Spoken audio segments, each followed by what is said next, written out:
araw. Ako pala si Raymond Inhente mula sa PSHN 3-2 at ngayon ay bakit napakalaga ng iba't ibang paraan ng pagkikipagkomunikasyon. Um, napakahalaga nito dahil ito ay nagsisilbi daan kung paano mag mag-communicate ang isang tao sa isang tao. At may mga halimbawa ito at dapat ito may mga halimbawa ito kaya ng sa telebisyon na ngayon ng pag-acting, news anchor, at iba pa. At ang pagkikipagkomunikasyon gamit ng wikang Filipino ay napakahalaga at ito ay dapat pagtilikin at mahalin dahil ito lamang ang isang wika natin na ating pinakamalahan.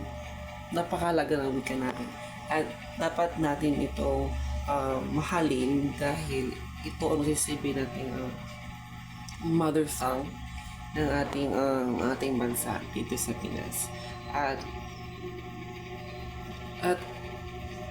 At nasabi ko kanina na bakit napakahalaga nito dahil ito nasisilbing nag-unite natin or nakikipagkomunikasyon sa kapwa natin Pilipino dito sa Pilipinas. At may mahalagang mga halimbawa na information, mga nakikita natin gaya ng telebisyon, kagaya na lang ngayon na umiiral ang mga teknolohiya, so mga internet, cellphone, tablet, and computer.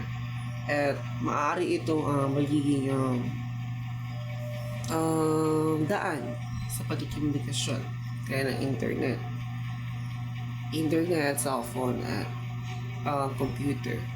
Dahil umiiral ang ating teknolohiya ngayon, most likely ang ating mga tao ngayon ay gumagamit na nito.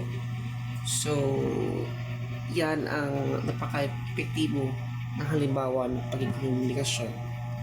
At ito ay napakahalaga dahil ito ay nasasadyang as what I've said a while ago na ito ang nagiging tulay sa pagkikipag-komunikasyon, pag-intindi sa kapwa-tao.